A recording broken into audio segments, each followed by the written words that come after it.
All right, everyone. I'm so excited to introduce Jade Holmes, who is our speaker this month, the month of October, talking about navigating and supporting prenatal grief. Jade is a labor, postpartum, and bereavement doula, a childbirth and new parent educator, and a doula trainer and mentor based in Heber City. She's also a licensed massage therapist with an emphasis on massage during pregnancy, postpartum, and parenting. Jade also hosts a free parent circle gathering every Friday at 10 a.m., and we'll make sure that the link to that is on our website as well. Jade is passionate about helping transform what it looks like to support families through such tender phases and continues to work hard to bring new services, events, and options to parents of the Wasatch back. So without further ado, Jade, I will let you take it away. Hey, well, thank you so much. I'm very honored to be here tonight to speak about a topic that is very dear to my heart and something that I'm very passionate about. And of course, hope that the information that I share will be useful to families either experiencing loss or recovering from a loss, or those that are trying to support someone through a loss, or even just hold the information in your pocket for a future date if something unexpected comes up and you find yourself facing that in a later time. Just kind of keep these thoughts in mind and hopefully they're helpful for you. So I'm going to go ahead and just start my PowerPoint and share that with you. And okay, so we're talking about both sides of this, navigating this as someone going through loss, and then navigating it as someone who is supporting someone through a loss. So just first, really quick, who am I? And why am I here? So like was mentioned, I am a doula and educator and also licensed massage therapist. And the most important job I have, though, is professional smart mouth. So that gets me in a lot of trouble and also gets me a lot of fun. So I really enjoy working with people and working with families and doing things that can make a difference in something that I didn't personally have a lot of support for through the times that I was pregnant, postpartum, experiencing grief, raising a family. I didn't have that support that I was looking for. And so it's really important to me to be able to help provide that for families that I support and to help raise a new generation of doulas to help support people in their circle that I can't reach. To make sure we keep spreading the availability and the awareness of these services. Okay, so what do I know about grief? What are my qualifications? I have a really long list of stuff I've done, and I have some initials after my name, but I just want to be super clear. None of those initials are anything to do with being medical provider, a clinical psychologist, psychiatrist, therapist, anything of that nature. So just as a little disclaimer, if there's anything that I say that doesn't fit you, then just know that that's not something that you have to worry about. Just take what's valuable for you and work with that. And if something that I suggest isn't something that fits your beliefs or values or aligns with something that's useful to you, don't feel like you know, there's a right or wrong way to do things. Do things in a way that feels right. Okay. So what do I know about grief specifically? Before I cover that, I just want to kind of go over what is grief. So most people, if you ask them about grief, their answer that they give you is going to be, you know, generally referring to a death specifically. But we want to be clear that grief can be experienced in a variety of scenarios. And if someone tells you that they are experiencing feelings of grief or loss, they are. It's not our role to decide whether something that happened to somebody is considered grief or is considered a loss or something they should mourn. So it doesn't always have to be that it's connected to a death. It can be a different type of loss or any change in circumstances that puts us through this similar process. So most people have experienced many forms of grief. And just to kind of show a little variety of things you might experience that you'd consider to be grief. All sorts of options here: NICU time, unexpected job loss, physical abuse, divorce. All of these things are different types of grief. And then just to kind of let you know what things, and then of course the most important right there at the end, but what things that I've personally experienced and what has given me the experiences that I'm going to talk about tonight. All of the options here that are in purple are things that I have personally experienced, and that includes things like a pregnancy loss. My sister-in-law was killed in a gas explosion in her home at a time that I was supposed to be in it with my 2 children and ended up not in it. I had my 13-year-old daughter have a stroke. She's now 18, she's 5 years later. Divorce, abuse, all sorts of things. So I have definitely had a lot of different grief experiences, and I feel like they have taught me a lot of things. And so hopefully some of those things will be useful for you. So, some of the things that I have learned in dealing with grief. First one, people will say some really, really dumb stuff.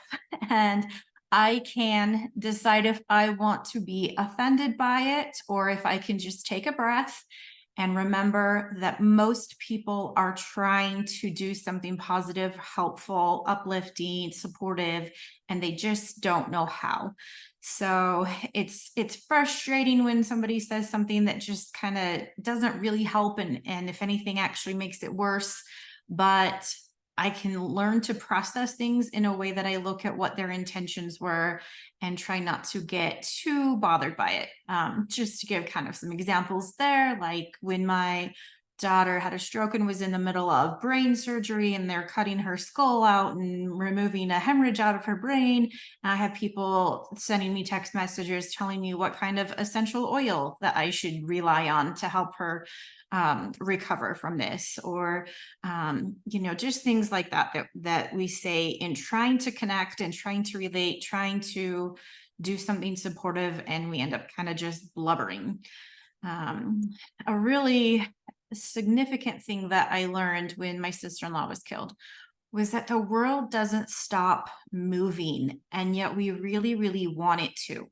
And so after the day after the explosion at her house, I went out into town and I just needed to buy a few things for her baby that I knew she wanted and she didn't buy. And I just felt this strong, compelling need to do something. And I just remember looking around and seeing people go about their business. They're going to work, they're shopping, they're going to the bank, they're driving around, getting gas. And I couldn't comprehend why everyone was just going along like nothing huge had just happened. And this was all over the news. So it was something a lot of people knew about. And I just still can really remember that feeling of just wanting to scream at everybody and be like, why are you moving? Why aren't you just sitting still and just sit, just look at me, just look at what happened, and just recognize the magnitude of this thing. And it just really dawned on me how many times I was probably on that other end and saw something happen to someone and just kind of let it roll off and moved on and went about my day. And that's how it goes. The world doesn't stop moving, even when we have major tragedies and things that really shake, the whole country. We still go about our business and do what we need to. So that was kind of a weird experience for me. And I've heard a lot of people say they felt the same. Another thing I learned is that I'm the only one that can pay the toll. So if we look at grief as a bill, it's a bill you have to pay, and no one else can help you pay it. And so they might try to do things that they think are going to help pay a portion of this bill that you have for grief. But nothing anybody else does is really going to remove the grief process from you. So I learned that I'm the only one that can pay the toll, can pay the bill for what I'm experiencing. And other people can make it easier a little bit, can help me get through it, can make me feel supported and seen, and they can acknowledge that I'm going through this hard thing, but they can't take it from me. Also learned that most people believe they shouldn't bring things up. They know something really big and bad happened to you, and they feel like if they bring it up, they're reopening the wound, and that maybe you forgot for a minute that you lost a baby, and they don't want to be the one to bring it up and remind you. And so they really feel that it's better to just not talk about it, and that leaves the person experiencing the loss feeling like, why is nobody acknowledging what's happening to me? No one sees me, no one knows what I'm going through. Most people are also really uncomfortable with grief, especially if it's something that they have never experienced themselves or haven't experienced something of this magnitude. They usually feel like they want to kind of cover up the scenario with humor, or try to change the topic or move on because they just don't know what to do and they feel like they're going to make it worse. So when you can kind of see where other people are coming from, it helps you remember, again, like, I can see what their intentions are, even if the impact that they have isn't supporting me in the way that I need. I can at least kind of remember what their intentions are. I also learned that a loss and that a reaction to a loss absolutely cannot be compared to somebody else's loss.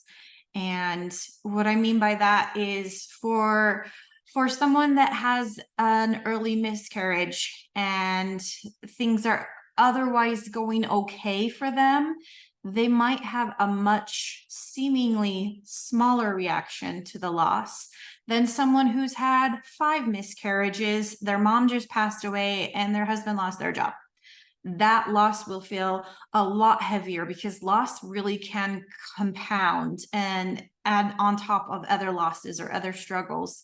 And if we try to kind of compare of like, why is this person reacting one way, this person's reacting another way, everybody is in such a different place that nobody's loss will ever be identical. Nobody will ever experience a death, a loss, an unexpected circumstance, anything like that in the same exact environment as another person, which means every single person's loss experience is their unique journey. And so we can't possibly tell someone we know how they feel or can relate to what they're experiencing, that we went through the same thing, because nobody has ever experienced it in that manner, in that environment, in that circumstance, with that background, that history, that compounding factor of what you have or haven't also experienced. So it's really important to not compare our losses. And likewise, I noticed when I had really big things happening to me, I had a lot of friends that would want to talk to me about something small going on in their life. And they would always brush it off and be like, oh gosh, sorry, I shouldn't even complain. I shouldn't say anything. I know what you're going through is so much worse. And I learned to be able to say to the people in my life that are important to me that just because I am going through something difficult doesn't mean that I want them to treat me like I am a fragile person that can't handle hearing about their life. I still am invested and interested in what they're going through. And they don't need to look at it on a scale of like, well, her loss or her experience that she's going through is worse, and so I'm not going to share what I'm experiencing because mine isn't as bad.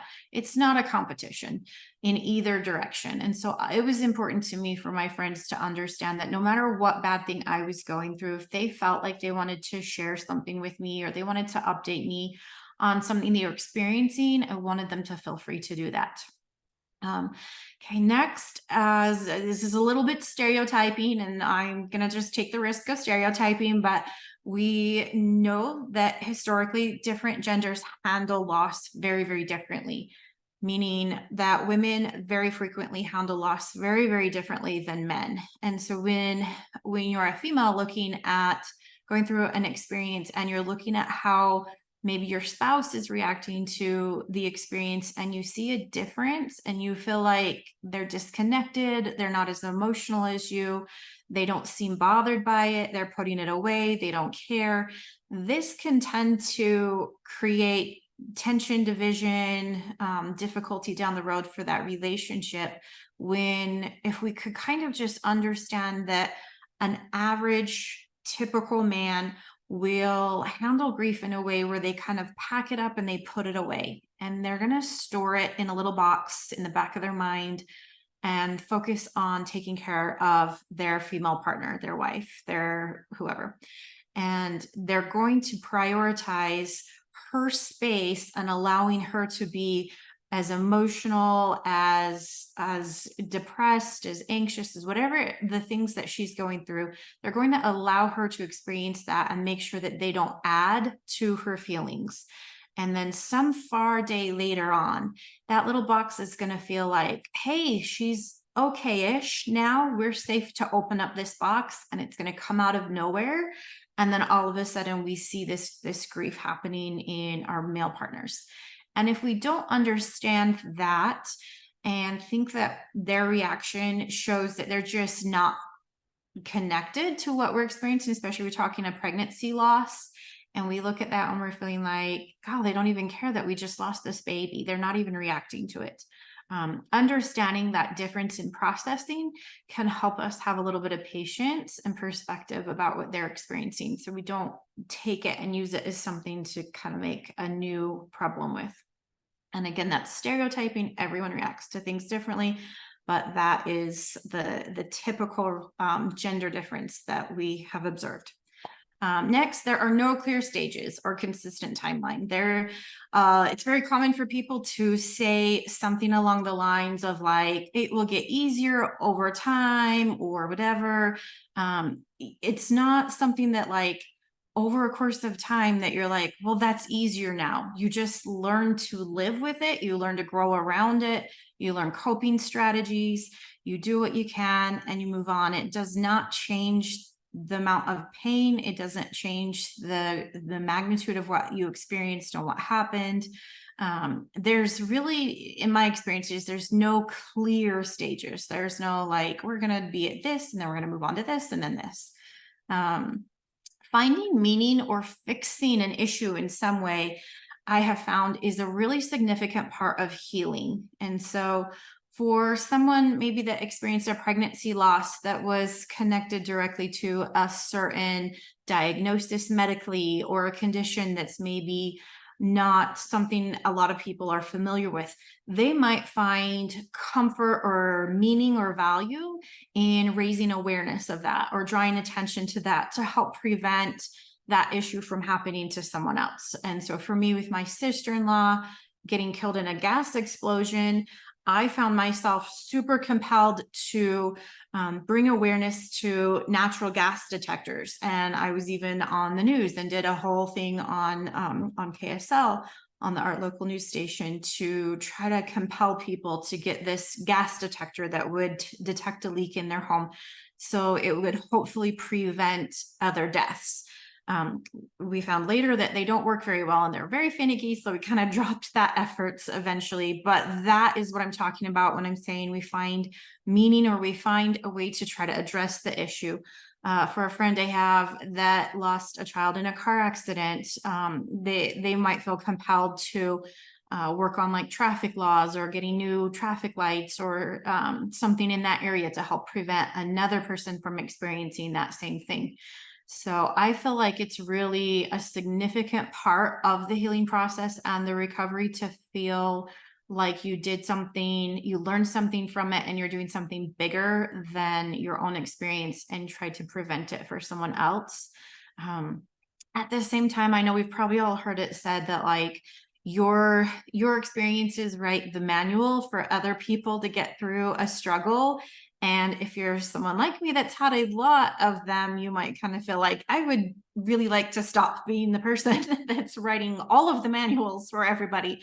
But that is, there's good and bad there. You don't want to be the person that knows what that's like. You don't want to be the person that other people can learn from. At the same time, if it's giving you meaning to help other people and prevent other types of loss, or to support someone else through a similar loss, then sometimes that can be part of our healing process.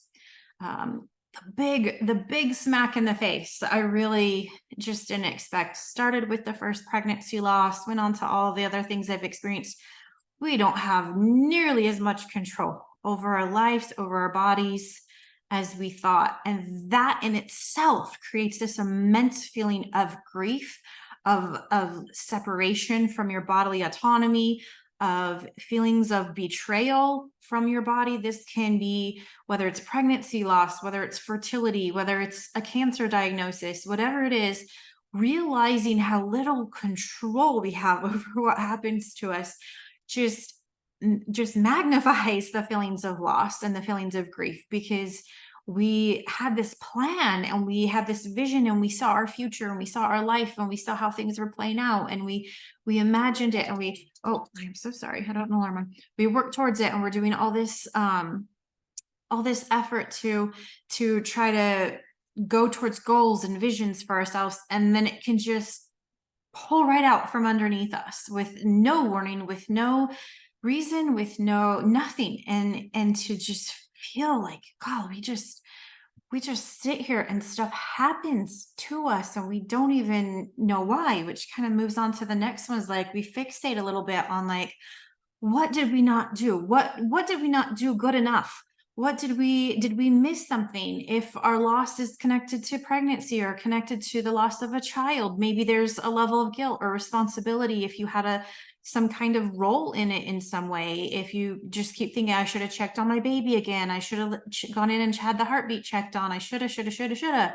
Why is this happening to me? What did I do? I wasn't a good enough person. What, we just really like fixate on that and try to figure out if there's some kind of reason that we're experiencing this situation. And really, in the end, most of the time, there isn't. Okay, next one, stories of miracles are misleading. That might be a little confusing, and maybe someone disagrees with me. But something that I felt was really significant in the journeys that I've been on is that we hear all the time about someone praying their way into an answer, a fix. Someone is missing and we pray for them and we find them. Someone is sick, someone is experiencing symptoms of something, and we pray and pray and pray, and a miracle happens, and we chalk it up to how faithful that person was and how righteous they were, and it kind of leaves the person that doesn't have that outcome feeling like, gosh, was I not enough then? I didn't pray enough. I wasn't faithful enough. I didn't do enough good things. God doesn't see me the same way. God doesn't love me. Or maybe there is someone without that belief in God, but still trying to understand why some people deserve a miracle and other people don't experience that.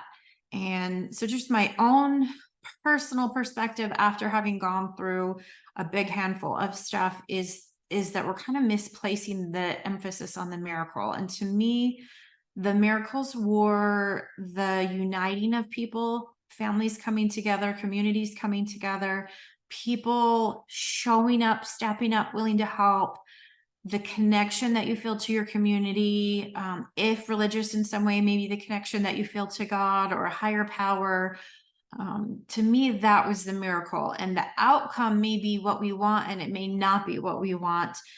But the outcome itself, in my perspective, isn't the miracle. And in that meaning, when the outcome isn't what we wanted, it's not because we failed to have enough faith, or we failed to be good enough, or we failed to have favor with God and receive the miracle. And so I don't know, I just found that helpful for me as I went along and had put too much emphasis on where's my miracle.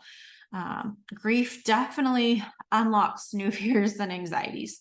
When you experience something really tragic, it makes the next experience so much more you're hypersensitive, you're anxious, you have a stronger reaction, you're triggered, you might be very quick to overreact in many scenarios. You kind of go along through life feeling like, we're skating through a little bit, it's all good, everything's going well. And then you're just slapped with this thing out of nowhere. And it just makes everything, you're just hyper vigilant about everything. You might be checking baby's pulse over and over again. You might be using a Doppler with the next pregnancy daily to make sure there's still a heart rate there. You might be locking your doors, all day, and checking for anything dangerous in your home, or whatever that looks like. It just really kind of unlocks these fears and anxieties. that you have to then overcome so that you don't have it interfere with your life and have a chance to do some healing and moving on. Um, I also learned that I have a right to experience emotions and feelings, and I don't need to apologize for it, and I don't owe anybody good mood. It's really, really common for people wanting to support you to try to approach it in a way that's like, oh, how do I distract her? How do I help her forget about it? How do I, I'm going to make her laugh. My dear sweet husband, if I'm ever in a bad mood, wants to do something, goofy, trashy or something to try to make me laugh. He's going to do something he knows will make me laugh and I won't be able to help it. And I have to tell him, I have to tell other people, I've learned I have a right to experience what I'm feeling. I have a right to be mad. I have a right to have someone do something hurtful to me and feel it. It's what I do with it next that will make the difference of what my journey looks like. But I still have the right to feel it. We don't need to have people laugh or distract away these emotions. We do have a right to experience them. It is part of life is to feel, and those extremes have to be felt to feel gratitude and joy on the other end.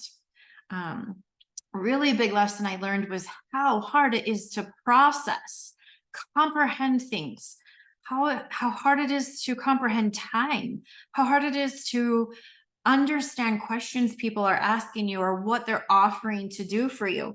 And that was, I noticed the most when my daughter had a stroke and we were in the hospital and people were asking, what can I do to help? What can I bring you? Doctors were giving instructions of do this, this, this, this, and you think you're listening. And then your brain just like, huh? And it just doesn't stay. It doesn't stick in there. It's like, I know I heard them, but I'm so overwhelmed. Someone will ask you what you need, and you're like, I literally don't know. I know I need something. I know that I have needs. I know that if you give me something I don't need, I will probably know, but I don't know what it is I need. And then it's like, how do you get those words out of your mouth?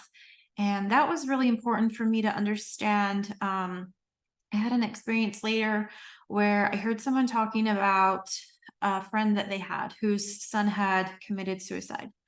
And she was kind of venting about this experience where she had tried to help the person. She tried to help her friend, and the friend just like would not take the help, wouldn't accept anything. And then a long time later, the friend kind of articulated that she felt like nobody was really there to help her.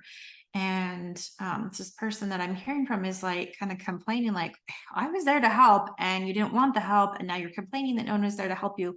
We have to understand that, like, you really cannot comprehend and process the most simple things.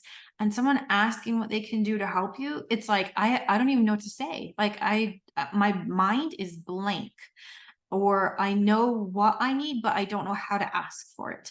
So that was something kind of weird that I didn't expect to learn. And then of course walls go up so high and we repel love. We're like, nope, I'm not giving my heart again. I'm not going to love this thing. This might look like disassociation in a future pregnancy or, similar experience where it's like, I believed in something, I had hope, and I gave it myself. I gave it all of me. I gave it my love. I grew it. I nurtured it. I took care of this little thing, and then it was taken from me. And so the next time I might have a harder time showing that love and investing deeply into something because I feel like I just know at some point it's going to be taken from me again. And that can be very prominent in someone that's experienced repeated miscarriage or repeated types of loss, even in divorce, in the death of a spouse. Just that fear that, like, man, I'm going to suck it up and I'm going to try again. I'm going to try again. I'm going to try again. And then if that loss hits you again, it's just like, I'm done. I just can't ever love something ever again because I know it's going to be taken. And so that's a really kind of difficult thing to work through as well. And I really learned how we have gone way too long being silent on loss. Society is so uncomfortable with loss. When I had a pregnancy loss, it was 19-ish years ago. And I had no idea at the time that 1 in 4 women, and that's probably an underrepresentation, but we know that at least 1 in 4 women had experienced a miscarriage. I had never heard that talked about. And it was brushed off, whisked away. We don't talk about unpleasant, uncomfortable things. We buck it up, suck it up, and move on. And we have come a long way since then in that like 20-year time frame. We are talking about it, we are sharing, we are being there for each other. And I'm so grateful to see that, but we still have a long way to go. And so that is why I try to share my experiences with people when it's relevant. That's why I try to be there for other people in ways that I've learned that can potentially be helpful, because we have kept quiet about it far too long. And it's really important for us to know that we are not alone in this. And then last thing I learned, my opinion only, other people might disagree, but the stages of grief, this cute little chart they have right here, like you're going to experience this and this and this and this and this, and maybe it might cycle, but I really didn't find that I had these specific stages. I felt like mine were really very different.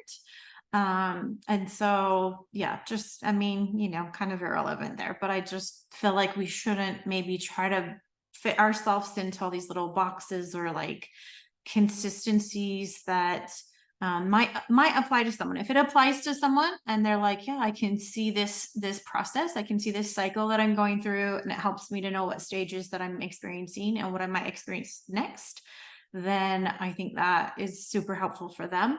And if they feel like they don't fit into that, then it's totally okay to just be like, yeah, I don't see myself in that. So don't put some energy into it if it doesn't fit like you think it might. So okay, so now going to what gifts we might get from grief, which is a very silly way probably for some people to hear that wording, is that, oh, it's a gift. But there are some gifts that we can get out of grief. And for me, the things that I felt like were those gifts was reflection on my own choices, my priorities, my focus. What was I doing? How have I treated other people?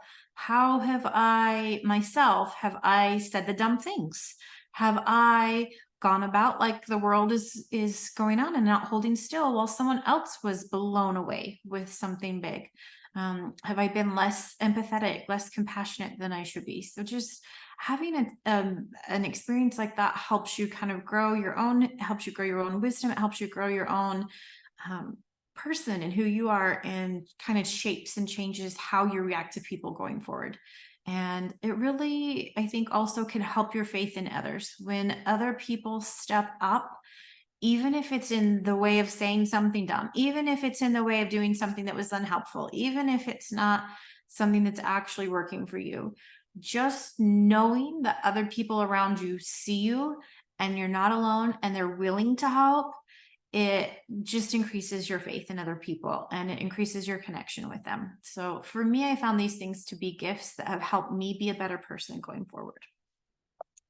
And then, so what would in my experience, what do people experiencing a prenatal loss or perinatal loss, which means whether it's during pregnancy or it's during labor, it's postpartum, in the first year of life, basically, what has been helpful for the people that I have supported? What would I advise them to kind of think about?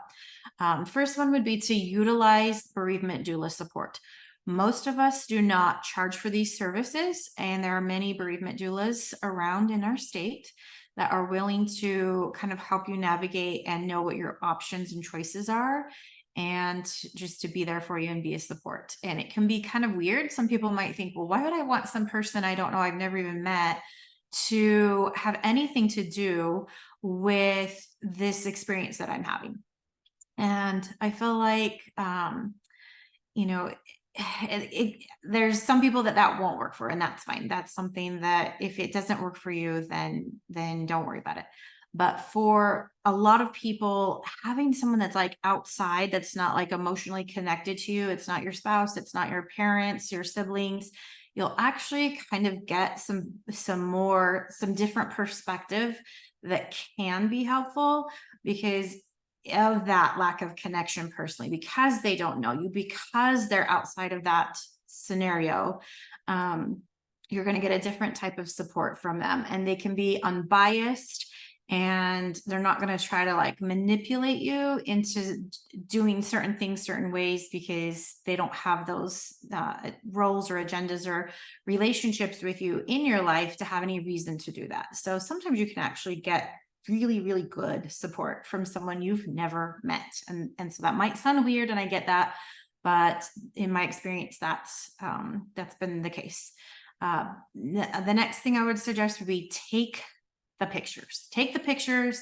A lot of people will say they feel like it's really strange to take pictures of their baby that has passed away, or they feel like they will never want to see them.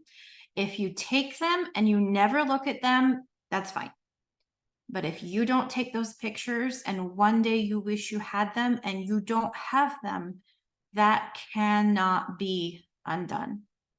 So when an organization like Now I Lay Me Down to Sleep or Share Parents comes in and offers to do that for you, or you can do it yourself or ask a friend or family member to do it, take them up on it. Take the pictures. You can decide when you look at them, if you ever do, but if you don't have them, you don't have the option. It's really important to understand that you can feel some very polarizing emotions with a loss, because you might have something really good happening in your life, and then you feel guilty of like, gosh, if I have any joy, I'm betraying this baby that I lost. Maybe with a subsequent pregnancy, if you go on to get pregnant again, you might feel like, how dare I be excited about this baby? It means I've forgotten my other baby. It is okay. It is normal. It is acceptable to feel both of those. You can feel excitement for one thing and grief for something else at the same time, and neither is a betrayal to the other. Feeling grief for the baby you lost is not a betrayal to your new pregnancy that you're growing, and feeling joy for that new pregnancy is not a betrayal to the baby that you lost. You may experience those at the same time, and that is fine. There's a lot of anxiety that comes in the unseen, the unknown, it's, oh gosh, you've got a baby inside of you and you don't know how it's doing. You can't see it's growing. You can't see that it's there. You can't see if it's safe.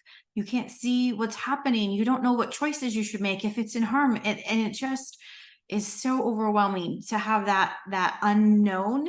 And so there's some fun anxiety there that we get to deal with. And for a lot of people, using something like a Doppler is beneficial because it lets them hear the heartbeat, and keep a close eye on that. And then of course, we really, really want people to know that if they ever feel off, if they ever feel, like, oh, baby's not moving very much, but I don't want to go bug anyone, go bug them. Go into labor and delivery and get checked out. We always would rather you get checked out than not do it and wait at home and something was wrong. So please, try to take that anxiety and utilize it in an appropriate way, that it doesn't interfere with your ability to function and have a joyful life. But also listen to your instinct, your intuition. Know that if you ever feel off about a pregnancy, please go have it checked out. It's very common for people experiencing prenatal loss to feel like their body betrayed them, to feel like, why can't my body do anything right? It can't do it. It can't hold a pregnancy, especially when we use the phrase perinatal loss, which is, another thing that we have been actually asked to address, that we don't refer to a miscarriage as a miscarriage. It implies that the mom did something, she missed something, she made a mistake and she messed it up. So sometimes those words can have an impact that we didn't mean for them to have. But just that feeling of like, my body miscarried, my body did something wrong. And then if you have like a stillbirth or a later term loss, a lot of women are really surprised when their milk comes in. That's something they don't expect. It's something not usually brought up to them. And they again feel that feeling of betrayal of like, I never put a baby to my breast, so why is my milk coming in? Why would it do that to me? Why is my body betraying me again and putting me through this? So if you know ahead of time, especially for those that know they have maybe a fatal diagnosis and they're planning and know that they will have a loss, knowing that the milk will come in, let you plan and prepare for how you can handle that.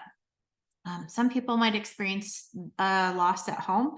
So if they're in the earlier stages where they wouldn't necessarily go to the hospital and they want to experience it at home rather than be in a hospital, or unintentionally it happens at home, there are a lot of things you can do that the bereavement doulas will help you with, that will walk you through, such as some women want to use a strainer to catch any blood clots to see if they can find the baby's remains in one of those clots.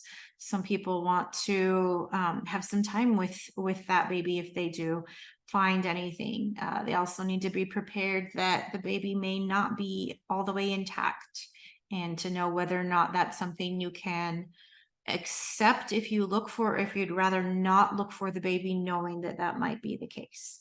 I know these are heavy things and we're getting to kind of some hard stuff to talk about, but hopefully they're things that will be helpful for us to understand.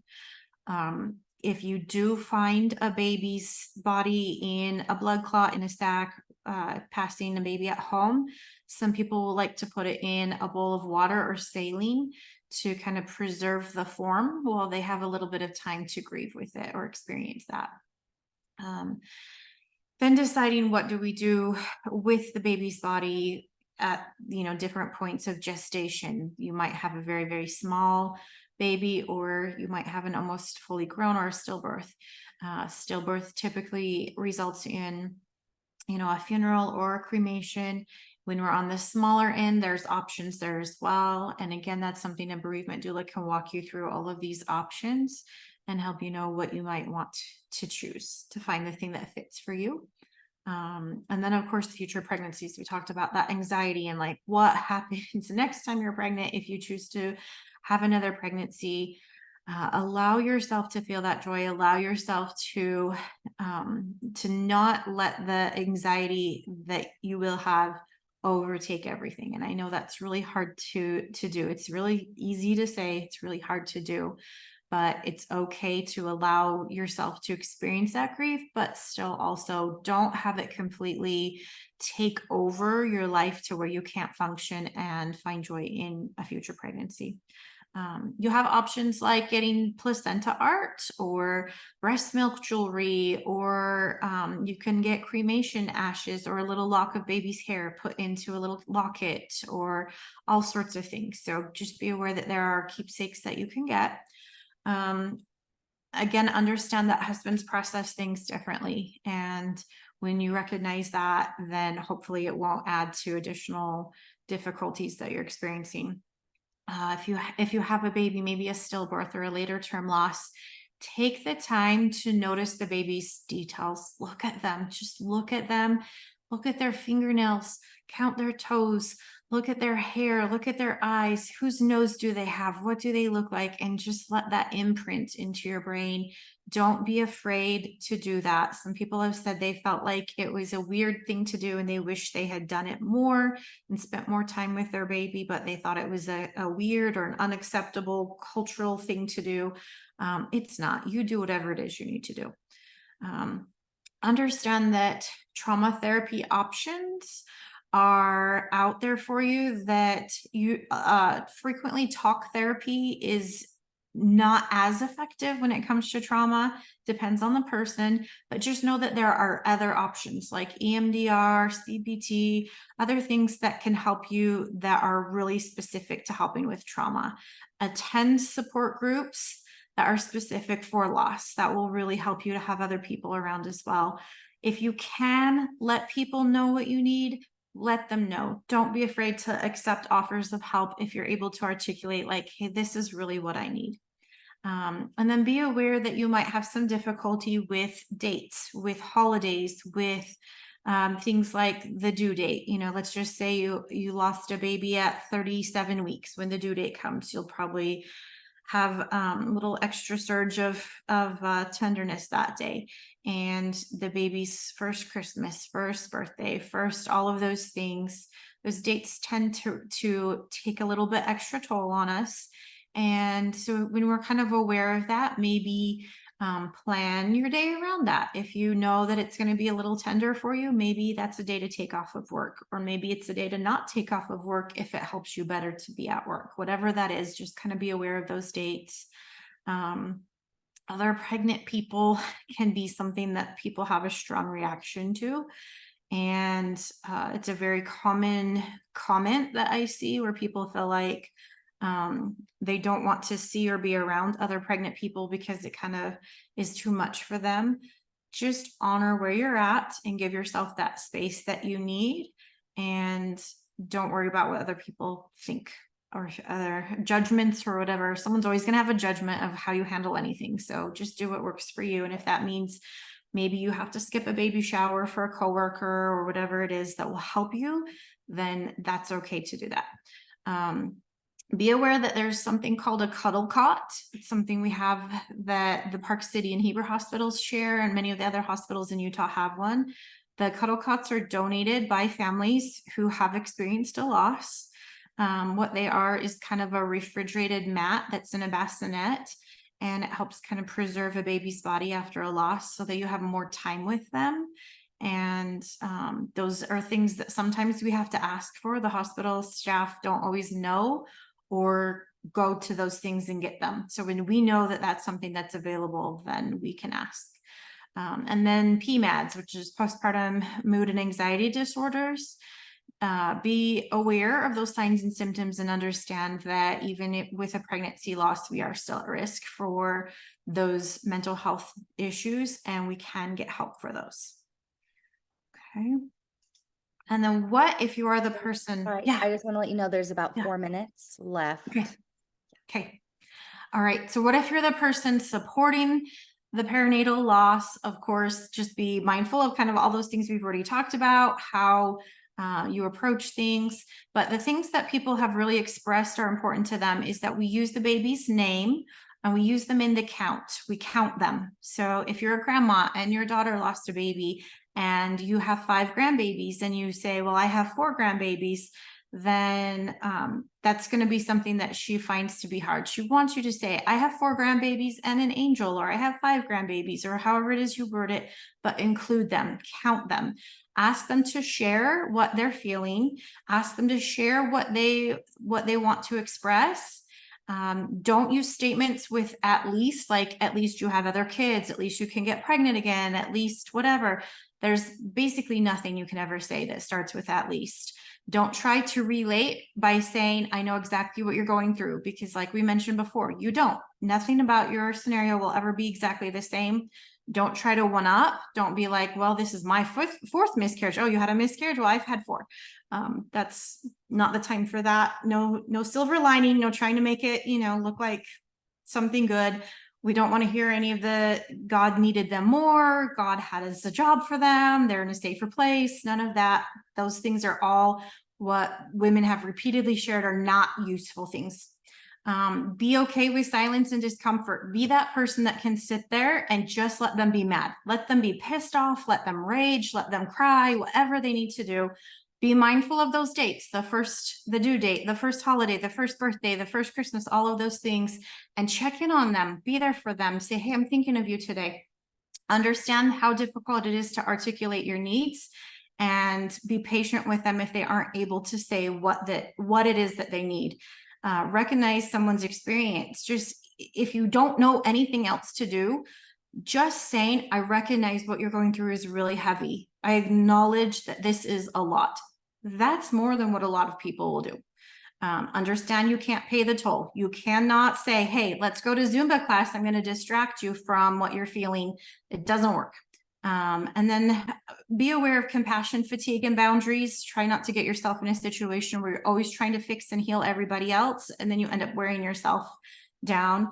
And know how to find resources. Know what the resources for our area are and how to find them. I wanted you to just kind of have this like idea visual in your mind of like viewing grief as a backpack of rocks. So if I have my toll and I have to pay my grief toll, and my grief toll is this backpack of rocks, you can't take one of my rocks. It won't make it easier for me. You're not allowed to take my rock and put it in your backpack and then you've made it easier. It just doesn't work that way. So if you get to where you're so involved in trying to fix my grief or help my grief that you put a rock in your backpack, now we both just are carrying rocks. So try not to take on so much burden trying to fix somebody's grief that you end up putting more burden on yourself. Just understand that you can be there with them while they're carrying that backpack of rocks, but you can't take it from them. They have to experience it. They have to work through it, but you can help them feel acknowledged and seen while they're going through that. That's the change that you can make. And then just be aware of our local resources and national resources. Stillbirthday.com is a really great website. It's kind of a rabbit hole. It has a lot of links, but it has a lot of resources for someone experiencing a loss. And locally, the Healing Group is a support group that meets online virtually, I think every other week. Now I Lay Me Down to Sleep is an organization that does photos in the hospital for families at no cost. And Share Parents of Utah will come in and they will do hand and footprints, molds, take pictures, give you other keepsakes, little gowns, things like that. So that is everything.